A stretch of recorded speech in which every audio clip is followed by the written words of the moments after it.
للآخرة خير لك من الأولى ولسوف يعطيك ربك فترضى۔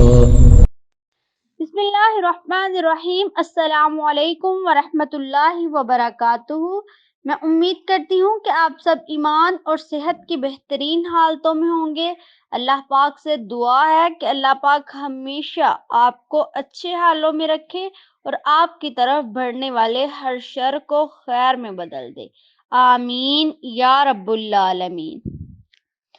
عبداللہ طاہر جب خراساں کے گورنر تھے تو نیشا پور اس کا دارالحکومت تھا، تو ایک لوہار شہر ہرات سے نیشا پور گیا اور چند دنوں تک وہاں کاروبار کیا، پھر اپنے اہل و عیال سے ملاقات کے لیے وطن لوٹنے کا ارادہ کیا اور رات کے پچھلے پہر سفر شروع کر دیا۔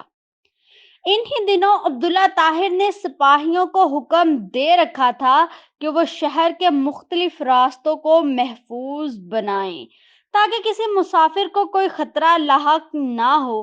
اتفاق ایسا ہوا کہ سپاہیوں نے اسی رات چند چوروں کو گرفتار کیا اور امیر خراساں کو عبداللہ طاہر کو اس کی خبر پہنچا دی، لیکن اچانک ان میں سے ایک چور بھاگ گیا۔ اب یہ گھبرائے کہ اگر امیر کو معلوم ہو گیا کہ ایک چور بھاگ گیا ہے تو وہ ہمیں سزا دے گا۔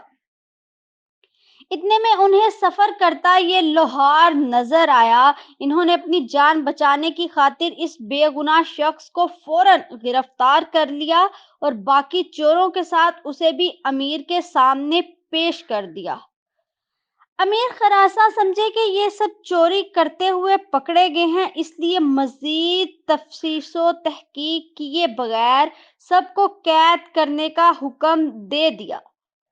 نیک سیرت لوہار سمجھ گیا کہ اب میرا معاملہ صرف اللہ تبارک و تعالیٰ کی بارگاہ سے ہی حل ہو سکتا ہے اور میرا مقصد اسی کے کرم سے حاصل ہو سکتا ہے، لہٰذا اس نے وضو کیا اور قید خانے کے ایک گوشے میں نماز پڑھنا شروع کر دی۔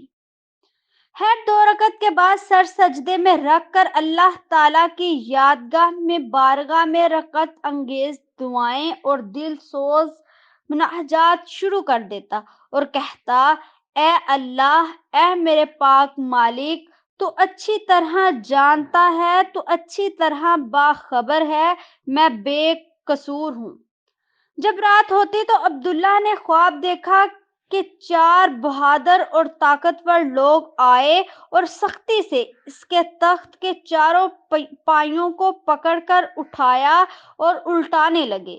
اتنے میں اس کی نیند ٹوٹ گئی۔ اس نے فوراً لا حول ولا قوت الا باللہ پڑھا اور پھر وضو کیا اور اس حاکم العالمین کی بارگاہ میں رجوع کرتے ہوئے کہا، اس حاکم العالمین کی بارگاہ میں 2 رکعت نماز ادا کی جس کی طرف ہر شاہ گدا اپنی اپنی پریشانیوں کے وقت رجوع کرتے ہیں۔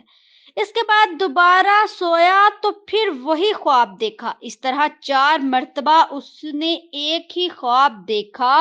یہی خواب دیکھتا تھا کہ 4 نوجوان اس کے تخت کے پائیوں کو پکڑ کر الٹانے کی کوشش کرتے ہیں۔ امیر خراساں عبدالطاہر اس واقعے سے گھبرا گئے اور انہیں یقین ہو گیا کہ ضرور اس میں کسی مظلوم کی آہ کا اثر ہے۔ جیسا کہ کسی صاحب علم و دانش نے کہا ہے، لاکھوں تیر اور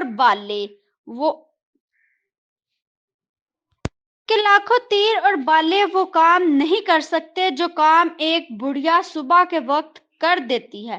بار بار ایسا ہوا کہ دشمنوں سے مردانہ وار اور مقابلہ کرنا اور انہیں شکست دینے والی بوڑھی عورتوں کی بددعاؤں سے تباہ و برباد ہو گئے۔ امیر خراساں نے رات ہی میں جیلر کو بلا لیا اور اس سے پوچھا کہ بتاؤ، تمہارے علم میں کسی مظلوم شخص کو جیل میں بند تو نہیں کر دیا گیا؟ جیلر نے عرض کیا، میں یہ تو نہیں جانتا کہ مظلوم کون ہے، لیکن میں اتنی بات ضرور جانتا ہوں کہ ایک شخص کو دیکھ رہا ہوں جو جیل میں نماز پڑھتا ہے اور رقت انگیز دل و سوز دعائیں کرتا ہے۔ امیر خراسان نے حکم دیا اسے فوراً میرے سامنے حاضر کیا جائے۔ جب وہ شخص امیر کے سامنے حاضر ہوا تو امیر نے اس معاملے کی تحقیق کی تو معلوم ہوا کہ وہ بے قصور ہے۔ امیر نے اس شخص سے معذرت کی اور کہا، آپ میرے ساتھ 3 کام کیجئے۔ نمبر 1، آپ مجھے معاف کر دیں۔ نمبر 2، میری طرف سے آپ 1000 درہم قبول فرمائیں۔ نمبر 3، جب بھی آپ کسی بھی قسم کی پریشانی میں ہوں تو میرے پاس ضرور تشریف لائیں تاکہ میں آپ کی مدد کر سکوں۔ نیک سیرت لوہار نے کہا، آپ نے جو یہ فرمایا کہ میں آپ کو معاف کر دوں تو میں نے آپ کو معاف کر دیا۔ آپ نے یہ جو فرمایا کہ یہ 1000 درہم قبول کر لو تو یہ بھی میں نے قبول کر لیے، لیکن آپ نے یہ جو کہا ہے کہ جب مجھے کوئی مشکل درپیش ہو تو میرے پاس آؤ، یہ مجھ سے نہیں ہو سکتا۔ امیر نے پوچھا کہ یہ کیوں نہیں ہو سکتا؟ تو اس شخص نے جواب دیا کہ وہ خالق و مالک جو مجھ جیسے فقیر کے لیے آپ جیسے بادشاہ کا ایک رات میں تختہ 4 مرتبہ اندھا کر سکتا ہے تو اس کو چھوڑ دینا اور اپنی ضرورت کسی دوسرے کے پاس لے جانا اصول بندگی کے خلاف ہے۔ میرا وہ کون سا کام ہے جو نماز پڑھنے سے نہیں ہوتا کہ میں اسے غیروں کے پاس لے جاؤں؟ یعنی جب میرا سارا کام نماز کی برکت سے ہو رہا ہے تو مجھے کسی اور کے پاس جانے کی کیا ضرورت ہے؟ اللہ تبارک و تعالیٰ سے دعا ہے کہ اللہ پاک ہمیں بھی ایسا یقین اور ایسا توکل عطا کرے کہ ہم بھی سمجھ سکیں کہ اللہ پاک کے سوا کوئی ایسا نہیں کہ جو ہماری ضروریات کو پورا کر سکے۔